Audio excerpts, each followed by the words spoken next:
નમસ્કાર.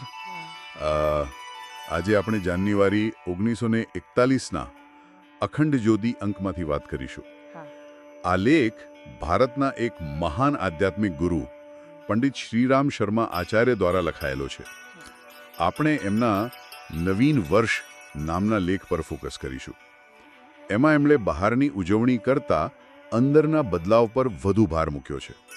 આપણો હેતુ એ છે કે શર્માજીના આ જ્ઞાનને સમજીએ અને જોઈએ કે આજકાલ આપણી પર્સનાલિટી ડેવલપમેન્ટ માટે એ કઈ રીતે કામ લાગી શકે છે.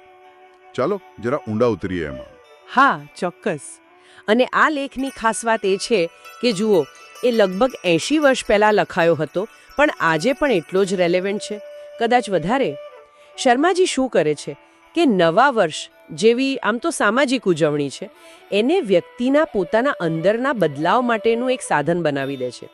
ઉજવણીનો વિરોધ નથી કરતા, પણ એને એક મોકો ગણે છે પોતાની જાતને તપાસવાનો. આપણે જે ન્યૂ યર રિઝોલ્યુશન કહીએ છીએ ને, એના કરતાં ઘણું ઊંડું છે. બરાબર કહ્યું. શર્માજી સ્પષ્ટ કહે છે કે નવા વર્ષની જે બહારની તૈયારીઓ છે, જેમ કે સારું સારું જમવાનું, ઘર સજાવવું, નવા કપડાં, આ બધું જો આપણા સ્વભાવમાં, આપણા વિચારોમાં, આપણા વર્તનમાં કોઈ સુધારો ન આવે તો મતલબ નકામું છે. એમણે તો સરખામણી પણ એવી કરી છે કે જાણે શણગારેલું મળદું. કેટલી તીખી વાત છે. હા, અને આ સરખામણી એટલે જ અસરકારક છે, કારણ કે એ સીધું બતાવે છે કે જ્યાં જીવન નથી, એટલે કે અંદરની ચેતનાનો વિકાસ નથી, સારા ગુણોનો વધારો નથી, ત્યાં બહારનો દેખાવ કેટલો ખોખલો છે. આ શર્માજીના મુખ્ય સંદેશનું હાર્દ છે કે ભાઈ, સાચો આનંદ, સાચી શાંતિ એ તો અંદરની શુદ્ધિ અને વ્યક્તિત્વના બદલાવથી જ મળે. બહારની ઉજવણી થોડો વખત ઉત્સાહ આપે, પણ અંદરનો વિકાસ જે છે એ ટકી રહે તેવું સુખ આપે છે. હા, લેખમાં એક મજૂરની વાત પણ છે, નાની પણ બહુ અસરકારક. એક મજૂર લાકડાનો ભારો લઈને આવે છે, થાકેલો છે, મનમાં એમ કે હવે આરામ મળશે, જમવાનું મળશે, પણ જેવો ભારો નીચે મૂકે ત્યાં તો માલિક એને બીજું કામ સોંપી દે. આ કંઈક આજના માણસ જેવું નથી લાગતું. ઈચ્છાઓ પૂરી જ ન થાય, બસ સંઘર્ષ ચાલ્યા કરે. બિલકુલ. આ વાર્તા છે ને, એ આજની જે ભૌતિકવાદ પાછળની દોટ છે અને એનાથી જે કાયમ અસંતોષ રહે છે એનું પરફેક્ટ ઉદાહરણ છે. પણ એ પણ બતાવે છે કે કદાચ આપણી શાંતિની જે કલ્પના છે એ જ અધૂરી છે. શર્માજી એ સમજાવે છે કે જ્યાં સુધી આપણે આપણી વૃત્તિઓ, આપણી ઈચ્છાઓ, આપણી આદતોને બરાબર સમજીને કાબૂમાં નહીં લાવીએ ને, ત્યાં સુધી સાચી શાંતિનો અનુભવ નહીં થાય. બહારના સુખ પાછળ દોડવાથી કાયમી સંતોષ મળતો જ નથી. અને એટલે જ આ જ્ઞાન આજે બહુ જ જરૂરી છે, કારણ કે બહારના સુખ પાછળની દોડ અને સ્ટ્રેસ એ બધું પહેલાં કરતાં ઘણું વધી ગયું છે. લેખમાં એક બીજી વાર્તા પણ છે. એક પૈસાદાર માણસ છે, બહુ દુઃખી છે. એક મહાત્મા પાસે જાય છે, પોતાની તકલીફ કહે છે.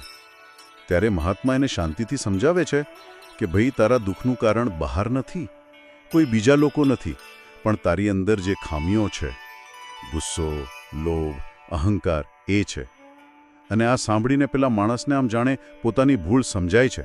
હા, અને આ બંને વાર્તાઓ તમે જુઓ, એક જ દિશામાં ઇશારો કરે છે આપણી પર્સનાલિટીનું ટ્રાન્સફોર્મેશન, વ્યક્તિત્વનું રૂપાંતરણ.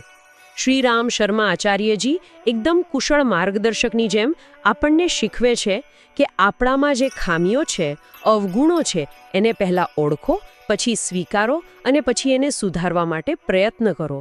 આ જ સાચા સુખનો અને જીવનમાં ખરા અર્થમાં બદલાવ લાવવાનો રસ્તો છે. આ ખાલી જાણકારી નથી, પણ પોતાની જાતને અંદરથી મજબૂત બનાવવાની એક પ્રોસેસ છે. આ વાર્તા આપણને વિચારવા મજબૂર કરે છે કે આપણે આપણા દુઃખ માટે બહારના સંજોગોને કેટલો દોષ આપીએ છીએ. લેખમાં સર્વધર્મ સંભાવની વાત પણ આવે છે, જે ફરીથી એ જ મુદ્દા પર ભાર મૂકે છે કે ધર્મના જે બહારના દેખાવ છે, રીતિરિવાજો છે, એના કરતાં અંદરની શુદ્ધતા, નૈતિકતા, માનવતા એ વધારે મહત્વનું છે. ચોક્કસ. અને શ્રીરામ શર્મા આચાર્યજીનું જે વિશાળ સાહિત્ય છે એ આજે પણ લાખો લોકોને આધ્યાત્મિક રસ્તો બતાવી રહ્યો છે અને જીવનમાં બેલેન્સ કઈ રીતે લાવવું એ શીખવી રહ્યો છે. અને સારી વાત એ છે કે એમનું ઘણું બધું લખાણ હવે અંગ્રેજીમાં પણ ઉપલબ્ધ છે, એટલે દુનિયાભરના લોકો એમના વિચારોનો લાભ લઈ શકે છે અને પોતાના વ્યક્તિત્વને વધુ સારું બનાવી શકે છે.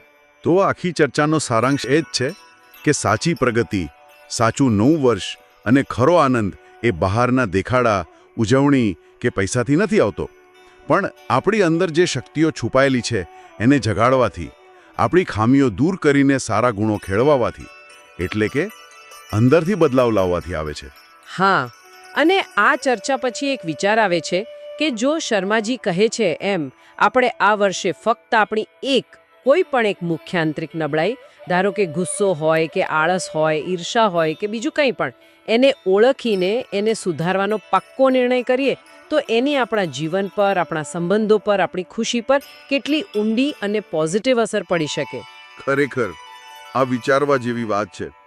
જેમને પણ પંડિત શ્રીરામ શર્મા આચાર્યના આ ઊંડા અને જીવન બદલી નાખનારા વિચારોમાં વધુ જાણવાની ઈચ્છા હોય, તેઓ એમની પુસ્તકો અને અખંડ જ્યોતિના જૂના અંકો ઓનલાઈન શોધી શકે છે, વાંચી શકે છે અને જરૂર લાગે તો મંગાવી પણ શકે છે. આજ માટે આટલું જ. ફરી મળીશું.